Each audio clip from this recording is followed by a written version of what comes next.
It's herd hierarchy. I've watched all the camp news. I've watched the injuries, and I've made some tweaks. By the way, I think there's a lot of good teams in the NFL. There's 3 teams I left out of this that I think could be in it by week 2, but there's been some injuries, or I have to see. So this is mostly what I kind of know are the top 10 teams. In 2 weeks, there's 3 teams I like a lot that aren't here that could possibly be in here. So here we go. Number 10. L.A. Rams, Sean McVay, let's not go crazy here. The fewest games he's ever won is 9. A year ago, we said he was the next Belichick. They're bringing back Sean McVay, Jared Goff, a lot of the same pieces. They've also, by the way, the star of the camp has been rookie wide receiver Van Jefferson, and they're already loaded at receiver. Cam Akers, by the way, has also had a great camp, replacing Todd Gurley. Joy and I said this last year. I thought it was addition by subtraction. I thought Gurley, eggshells. I thought the whole organization was walking on eggshells with Todd Gurley. I don't think it was a great locker room last year. Let's just not sell our stock. McVay is a great coach. This roster still has the best defensive tackle in football. Jalen Ramsey, star receivers, Rams 10. Green Bay. I like Green Bay because I do think linebacking core, back end of their defense is more formidable. I think their division is easier. Now, here's the bad news. Devontae Adams led this team in catches last year, receiving yards, and he missed a month. They don't really have a second guy in the perimeter that you can trust. And also Aaron Rodgers' last 3 years, Pro Football Focus has been brutally honest, has not been the same quarterback. But I think their back end of their defense is formidable. I think they have a chance to win their division. I don't think the Rams do, so the Packers at 9.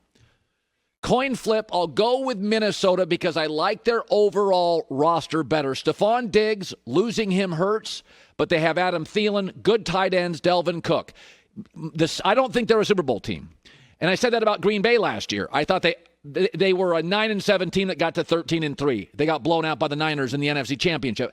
Kirk Cousins is 6-29 in the regular season against winning teams. We got a book on him. He's a good quarterback. He's got a real low ceiling. He gets tight in big games. I like their coach, Mike Zimmer, although I think he's a bit conservative for my taste. This is a very well-run, smartly built, great GM, really good organization. I just think they have a ceiling. Them and the Packers, to me, is a coin flip. I like the Vikings roster more, but Aaron Rodgers is special.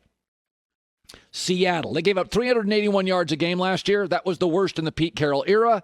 Now, they went and got Jamal Adams, who is a playmaker, and they got Quentin Dunbar, trade with Washington. So the secondary will be better. There is no question. They will be better on the back end. They still have Bobby Wagner. They have Russell Wilson. My issues with Seattle, I've got them lower than a lot of people. It's a tough division. I do not like their offensive line, and their defensive line is one of the worst in the NFL. I think they've upgraded on the back end. And Jamal Adams will play linebacker as much as he does safety. So they've got 3 unbelievable players. Russell Wilson, Bobby Wagner, Jamal Adams, but too many holes on the line, only at 7.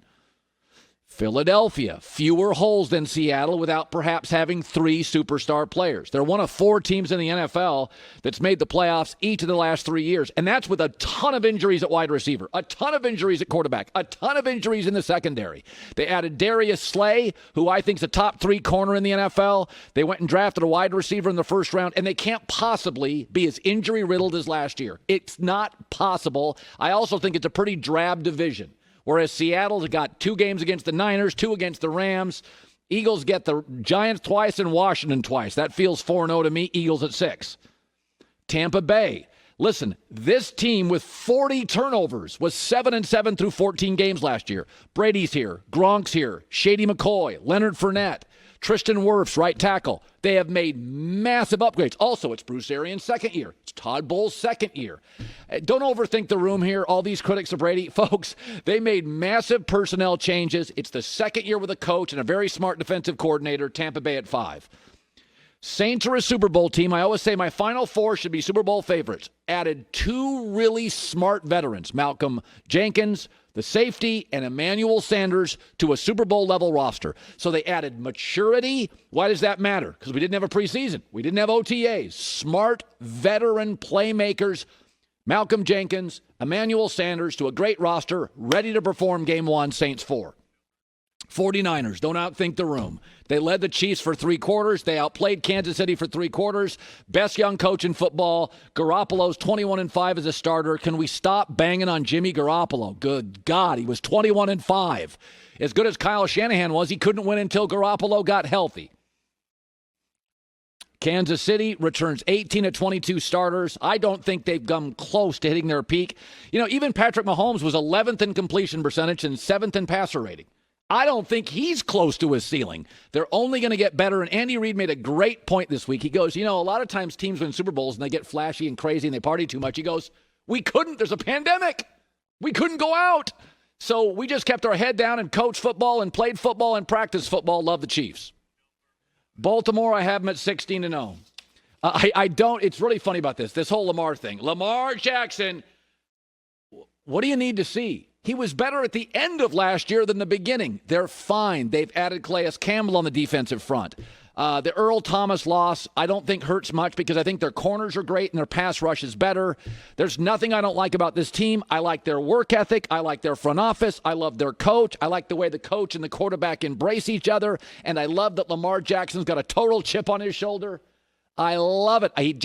Every offseason, he's like, I listen to my critics. I got to get better. And he does. He's got to play better from behind. That's a real thing. But I think the Ravens have a chance to go 16-0, and that sounds ridiculous. But I think in a season where we've got no preseason, these veteran teams or these teams with returning quarterbacks and coaching stars will do very well. All right, now, I don't have Cleveland in. I have them 11. I don't have Denver in. I have them 12. I don't have Buffalo in. I have them 13. Again, I don't know what Stefanski looks like as a head coach. Just give me a week. So I have Cleveland 11.